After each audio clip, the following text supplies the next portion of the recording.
Let me just tell you, I'm nervous, guys. I'm so nervous. If you don't be nervous. Everybody's going home today, so don't be nervous.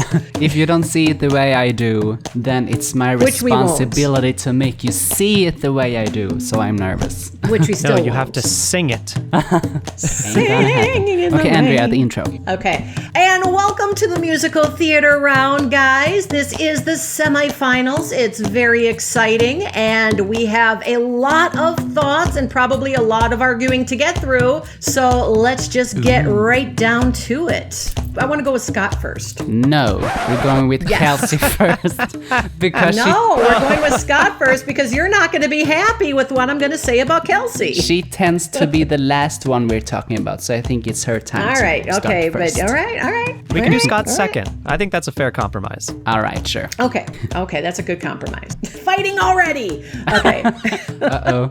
So I'm just going to lay it on out there, and I'm going to do it as quick and painlessly as possible. It was an interesting song choice. I'll put it that way. But with a song like this, there are three things I should say that are key: energy, tempo, and pitch. And I think that there were some miss on all three. I heard some notes that just kind of went off, and even my mom, who's not musically inclined whatsoever, she was listening with me because we were traveling in the car when I was doing a replay just to listen to everything again to make sure I had all of my thoughts down right. And she went, "Whoa, what was that?" And there's a few times when it's do do do do do do do, and it was going like this, but she was going, and so it was like not on tempo. It seemed like there was like a very minute half a beat off that just got a little distracting for me. And at some points I felt like she was having fun with the song. At other points I felt like there was maybe she was kind of losing the energy or losing the feeling of fun with the song. And I don't know. I don't think that for musical theater this would have been a great song choice. There were no big moments. There is nothing that wowed me this time around. And so that's where I am with Kelsey's entry. Oh, wow, you're harsh. I'm trying not to be,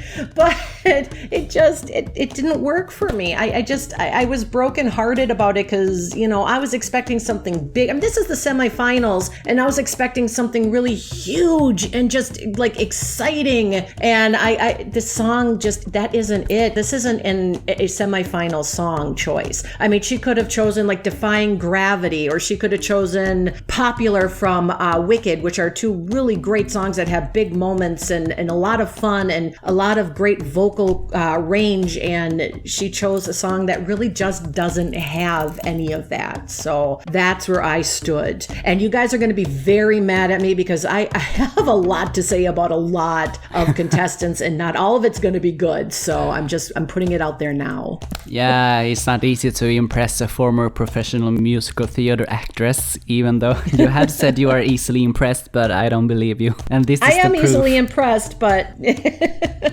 okay, yeah, Nick. But I mean, it was okay. Yeah. What are your thoughts on the timing? Because you are the drummer here, so do you agree with that? Based on some of the original performances, yeah, I would agree with Andrea. I guess I'm probably not going to be as critical with at least like timing in terms of like sticking to the original, as long as it's not audibly awful, because singers will play around with the ebb and flow of the music, but it's definitely noticeable when you compare it to some of the, I don't want to say professional recordings, because I would say a lot of these performers have what it takes to definitely be professionals, but some of the recorded instances of these performances. So yeah, I'm with Andrea on that. I don't think I'm going to be as harsh as Andrea, but I think I'm probably leaning more with her in terms of how I viewed this than what you're probably going to say, Petri. You don't know my opinion yet.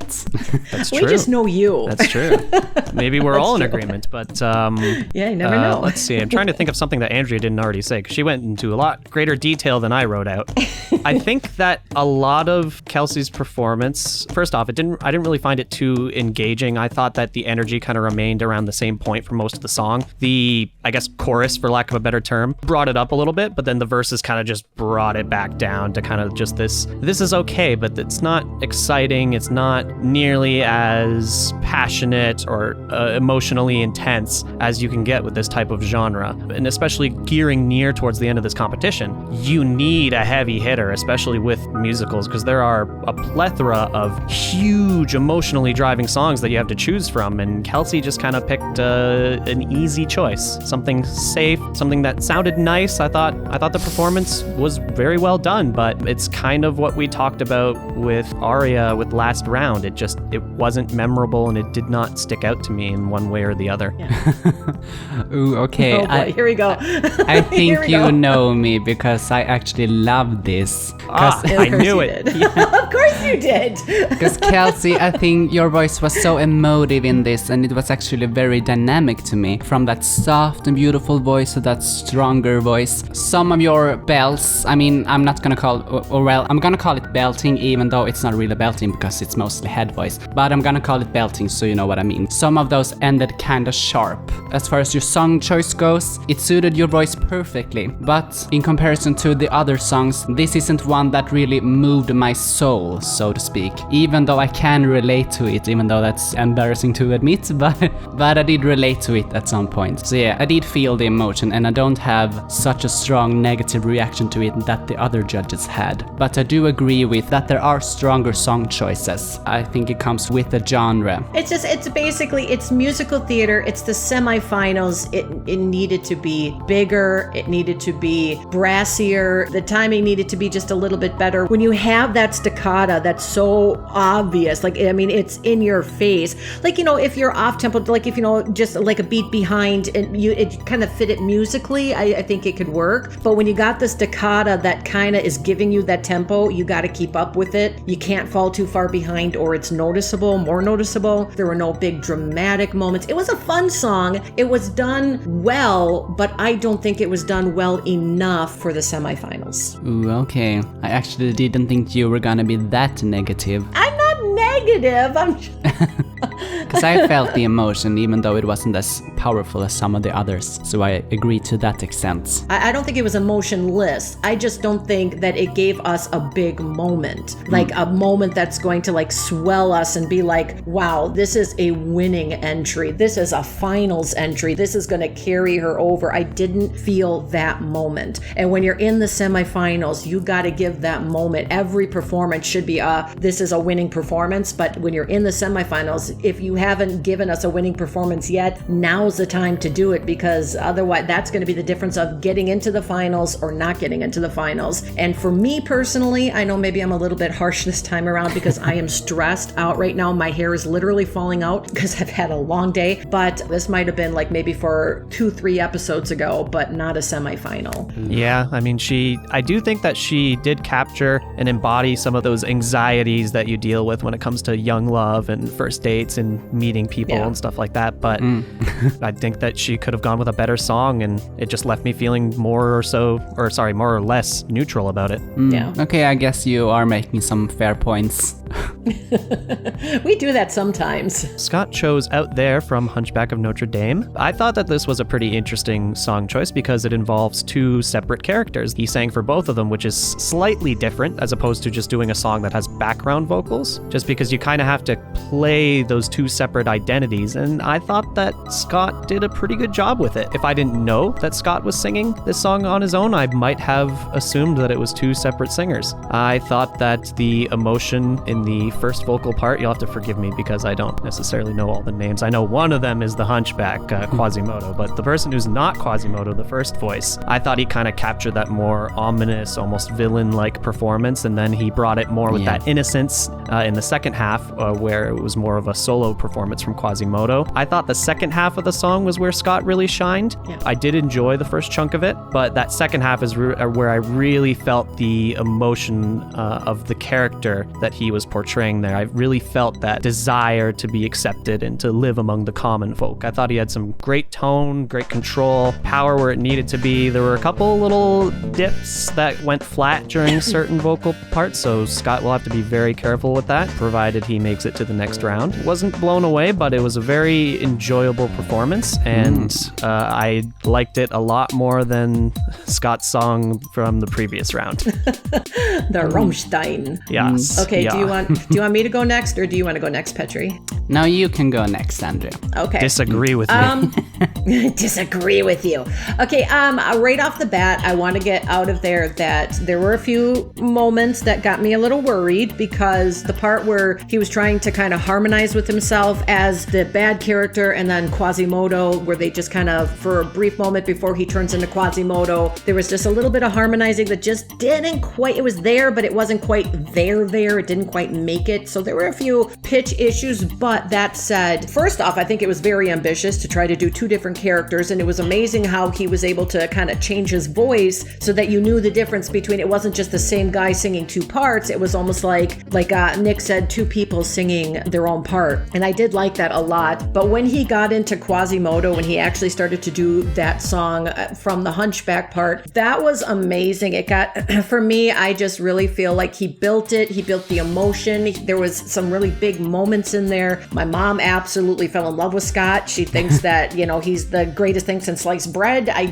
don't know if I'd go that far, but she felt a lot of emotion from that song herself. And my mom usually doesn't say that. So that's a compliment because my mom doesn't talk about that, because she doesn't go like, oh wow, that touched me. She doesn't say things like that. So for her to say that was, pretty good. I really believe that he brought what I liked about it was that, again, this is another song that you can build up so much that you can overpower yourself. And he really showed a lot of control, so that he could not only get that range and get that build up to the dramatic part, but that he was also able to keep it on key, and that he was also able to bring forth the emotion without just his voice overpowering. And I think this is a performance that I really liked for Scott, and I happen to be quite happy with this one. Okay, so for me, Scott, you showed a great deal of dynamics in this and range, which you didn't really do last round, so this was an improvement on that part. It did take a while for me to warm up to it though, because I did notice a few technical issues straight from the bat. For example, that vibrato, sometimes it can sound like and I don't know if that is a very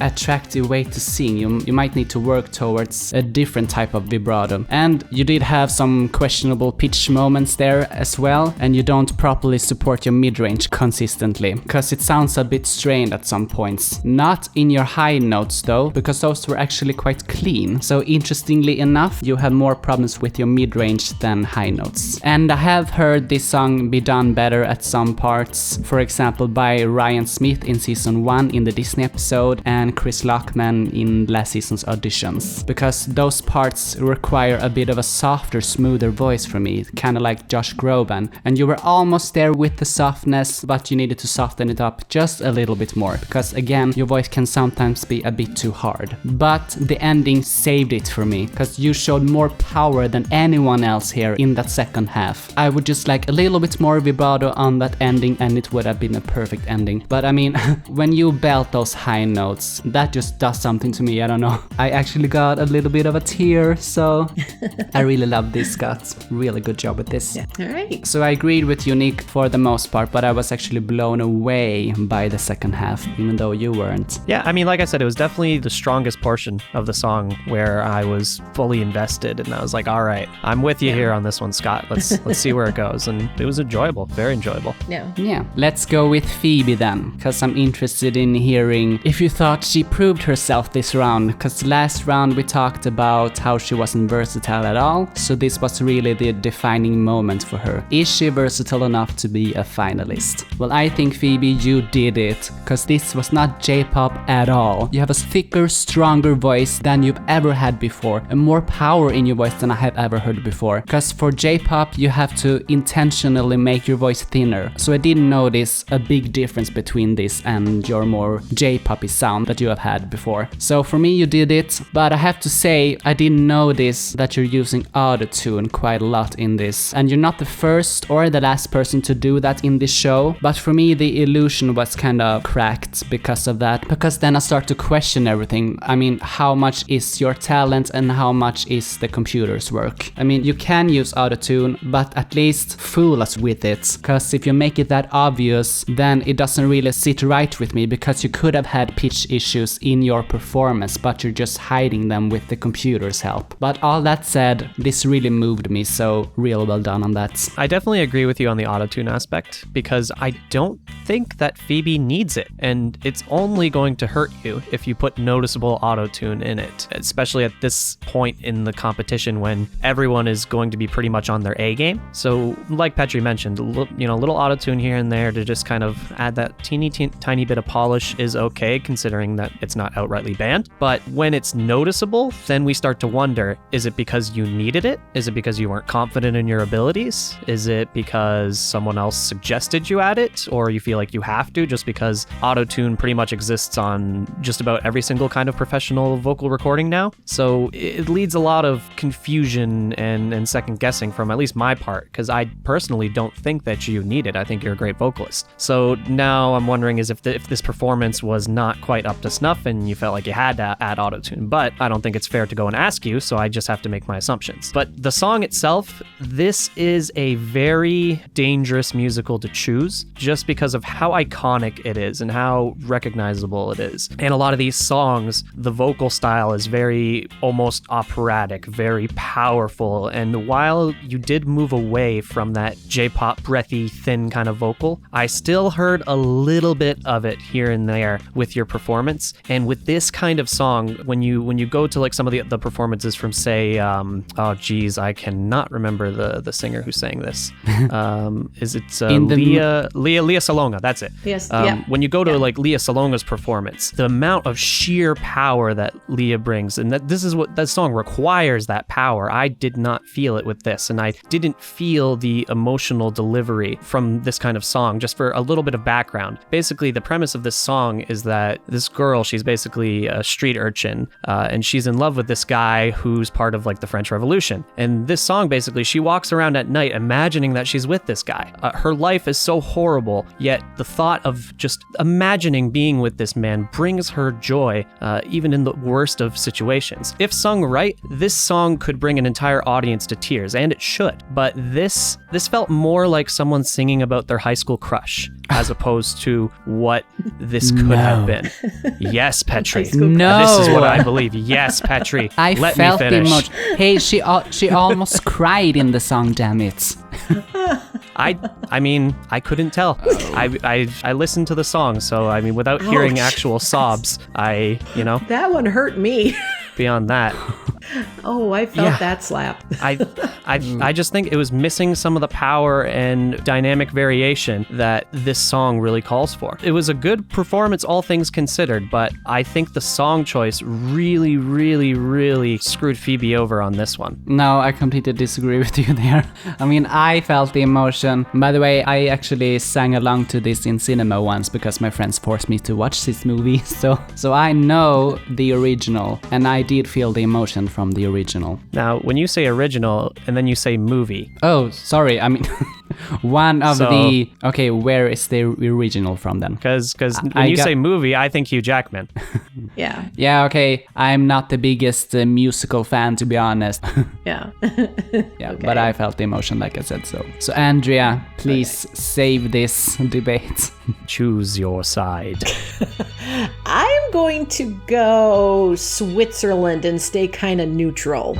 Okay, first, my one concern was I never notice autotune for some stupid reason. I'm one of those that I don't pay that much attention, but I could hear it this time for some reason. And I think autotune is something that we've mentioned before when it comes to Phoebe, which is kind of disappointing because I remember that we mentioned before that, hey, don't rely on that, especially in these kind of performances. performances. We told her, you have the voice, you don't need the auto-tune. It's just extra fluff that's unnecessary and sometimes can even be a hindrance. So, and I felt she went a little heavy with it this time around. I also agree with Nick on the fact that while I heard some really big musical theater moments in the song, which really impressed me, I did hear some of that almost like instinctive, breathy, like overly breathy, J-poppy kind of quiet, whispery sounds coming out. And I just remember saying, wow, she sounds like she's been running a marathon before she's singing this, because I kept hearing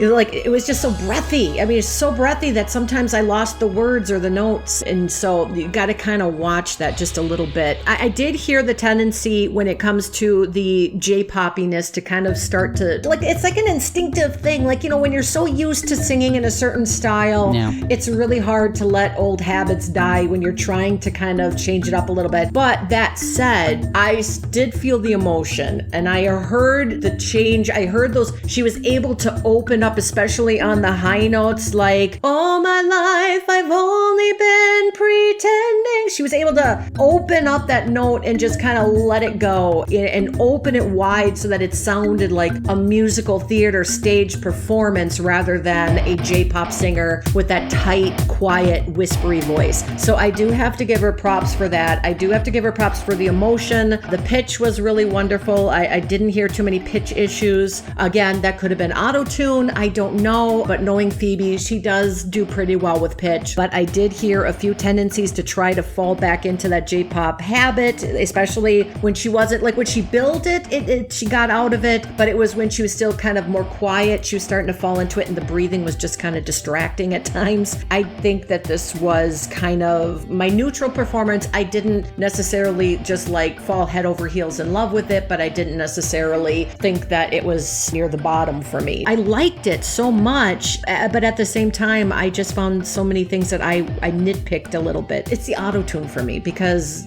I don't know, because how do I know that she didn't have a pitch issue, or, you know, because it was so pitch perfect, I don't know if it was auto-tune or not, and that's the downside of auto-tune in a competition. Yeah, exactly. Auto-tune is always a bit iffy for me in a singing competition, but we can't forbid it completely, because you can use it without people noticing it, and that's the thing. So that's why we can't just say you can't do it. But if we notice it, it is going to work against you, at least for me. So be careful with that. Especially if it's been mentioned before. Yes, and actually now I'm not sure if she doesn't need it, because if you remember the group round, she was extremely pitchy at some parts, and that was another mixer there. So maybe she didn't have the opportunity to auto-tune herself in that round. So that made me question everything now, because now I'm wondering if that's the reason she is so pitch perfect always, that it's just the auto-tune. Because she's one of the few people that we've never really complained about pitch issues with. Yeah, that's a fair point. Yeah, and as far as her her J-poppy sound with that whisper, I don't think there's any wrong with having a signature style of singing, as long as you show that versatility in the song. And she still was able to do that despite falling back to that J-poppy sound. I just think the parts. breathiness for me was, I think the breathing was more than the J-pop whisper. It was more of that like real heavy breathing into the microphone, that kind of, it sounded like panting. But at the same time, breathiness gives a good ambient sound. I didn't find it though. I didn't find it that way. It was distracting for me. Oh, really? I think it's not, I think it's ill-suited for the genre, that breathiness, because you can really hone that in for stuff like pop or even rock and some other stuff. But when you have those harsh breaths like that for this particular genre, I think it's just a mismatch. Well, I don't necessarily agree with that. I think what it is there has to be some, like, okay, for this particular show, there's a scene, spoiler alert, the character that she's playing right now, Eponine, is who sings this song. Eponine passes away. She dies. Yeah. And so in the end, when you're doing the death scene, it was just like, you could be like, don't you fret, Monsieur Marius, I don't feel any pain. A little, because you're dying.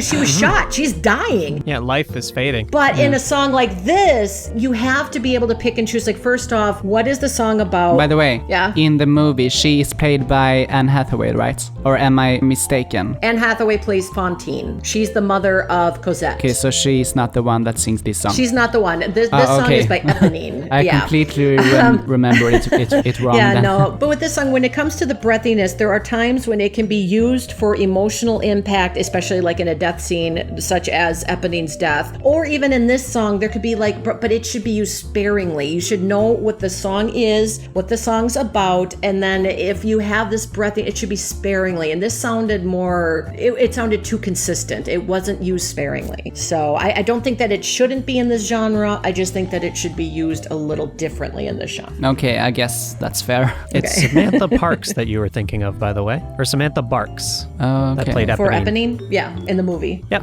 Okay. I have only watched the movie once, so I wouldn't know.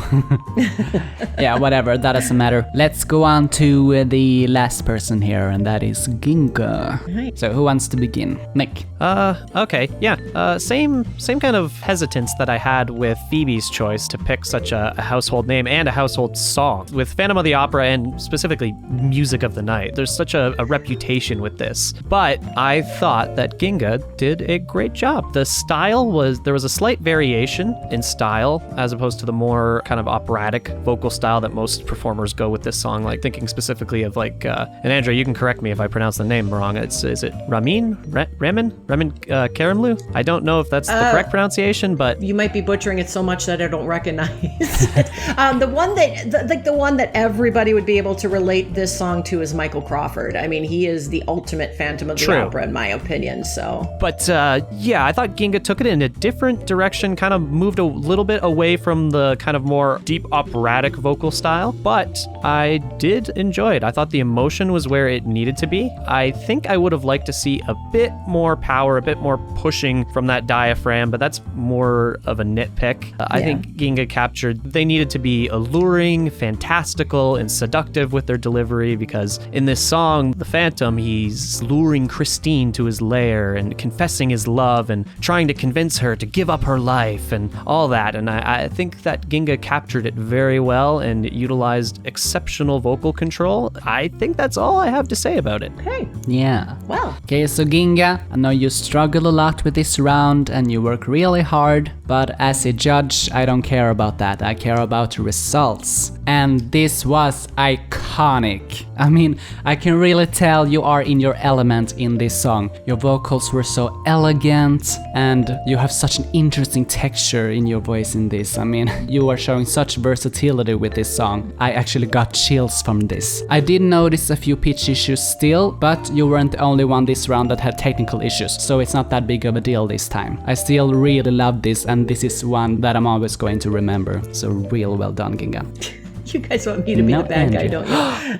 Are you gonna be the bad guy? No, they know I love them. Ginga knows I love them, but this did not do it for me. This had the opposite effect for me this time around. Oh, wow. Plot twist. Phantom of the Opera, it's very personal for me. I love Phantom of the Opera. Michael Crawford is one of my ultimate musical theater idols. I adore him. I adore this show. I had so much fun when I did the show, back when I still had a voice. And back then, I used to be able to sing soprano, and I was amazing when I was young, and then I ended up having autoimmune disease and blood clots, and it was okay. But anyway, this is a personal show for me, and Music of the Night is just so iconic. And while I understand, like, of course, the transitions are necessary because their voice is different from, obviously, like Michael Crawford's or somebody else's voice. They're at a different vocal range. And so obviously transitioning and transposing is definitely going to be necessary, and I think they did a good job of doing that and still maintaining it where it wasn't obnoxious or it wasn't oddly placed, or it just seemed it fit. But the most iconic moments of this song, they did not do. For example, they did the one time, close your mind, let your spirit start to soar, kind of like let it go up, but that was the only time they did that. And there's the other part, they decided to take it down instead of up. And at the end, they took it down instead of up. And Music of the Night, that last note is key. And that it's that high ethereal note that just echoes into the end of the song. And then just slightly after the note starts to, the music starts to fade, you can still hear that ethereal echo of that, just that high ethereal sound. And they did not give that. They chose to take it low. And for me, that didn't work because that note at the end is the moment that just grabs your heart of the entire song, and it sets the mood up for that next instant where you come in and it's that da da da da da da da, you know, that it's the next scene from Phantom of the Opera. And so that moment is what is supposed to drag you, and then all of a sudden you're supposed to be shocked awake after that beautiful ethereal note that clings, and then this harsh organ music that comes through while he's playing Don Juan Triumphant. And I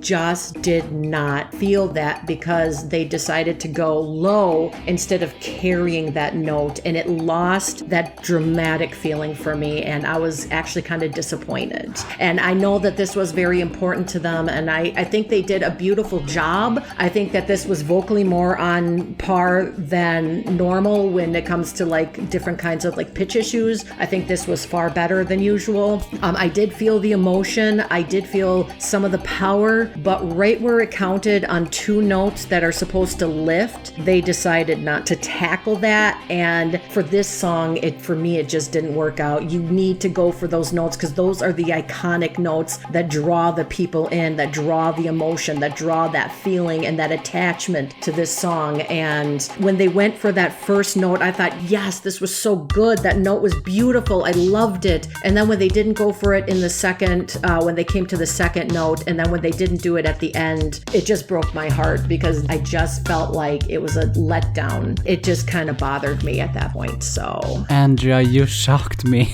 I thought I had figured you out, but I didn't. I thought I saw through your poker face. I thought you were gonna love this because you have played in Phantom of the Opera and everything. But I didn't hate it. Like I said, I didn't hate it. I loved some of the choices. Like I said, I like that they transposed it in a way, because sometimes when you transpose it, like when they're going up and you know your voice isn't going to reach that, so you kind of transpose it like a note or two down to match your voice better. Sometimes it can get a little out of hand. I've had that happen to myself once when I was doing this live. I realized that they were playing too high because we were all getting out and we were singing different songs from the show. We were doing like this little chorus line after the show for people, and I transposed it down, and I'm just like, oh crap, I went too low. I made it too noticeable. Like I believe they transitioned down really nicely, but they didn't get that. Once you transition down, that note should be well within your reach, and it seemed like they were too scared to grab that note. It was half magical and then half a letdown for me. So okay, I just didn't fall in love with it and think, wow, this was the biggest moment. This was somebody sang my song that I loved. I cry every time I hear Michael Crawford sing it. I still bawl my eyes out.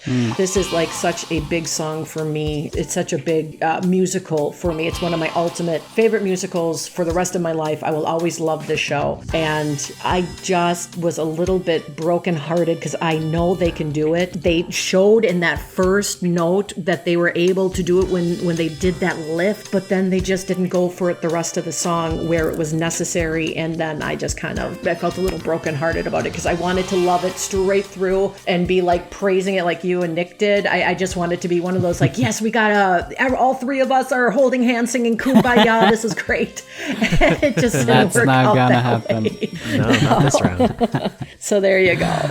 Yeah, okay, I guess, like, you know, I'm not the biggest musical fan. It's actually one of my least favorite genres, but Yeah. but still, this is actually my favorite round so far, despite that, because Yeah. I really felt a deep emotional connection to most of these songs. I mean, yeah. But I guess, okay, someone's gonna kill me for this, but I actually don't like the Phantom of the Opera. That's maybe why I don't have I'm gonna slap you. So if I could reach out and slap you as hard as I possibly can, knock some sense into you, I would, but... Yeah, but that's completely subjective, so who cares? But anyway. Yeah, it is. That's what art is. It's subjective. Yeah, so I guess that's maybe why I'm not really comparing it that much, or I don't have that strong comparison to compare it to. I don't like Phantom either. No. Yeah, neither. Oh, sure. You just wanna be besties with Petri. That's all that is. Well, I mean... Well, I don't want to be your friend anymore. It wasn't Andrea that chose for me to be the host. Yeah. Oh, no, I've disagreed with Petri many times. Yeah. Nick and I aren't really the biggest musical fans, I guess. Yeah, no. You guys were very upfront with that. So That's why you are here to balance it out. But I have to say, I was really shocked about your opinion, so the voting is gonna be exciting. Or maybe not. Who knows? No. Yeah, who knows? It might just work, even though it's been pretty polarizing on our thoughts. We've never really been unanimous about one particular performance this round, so that's interesting. No, that is interesting, yeah. Well, guys, that is a wrap for the musical theater round. Exit stage right, because we have the results coming up. So I guess there's only one thing left to say here. It's over now, the music of the night. That was there you beautiful. Lovely. Thank you, Andrea. Thank you, Nick. Okay. See you guys next time. Bye. Bye. Adios. Thanks for watching. See you soon with the result. Good luck, everyone.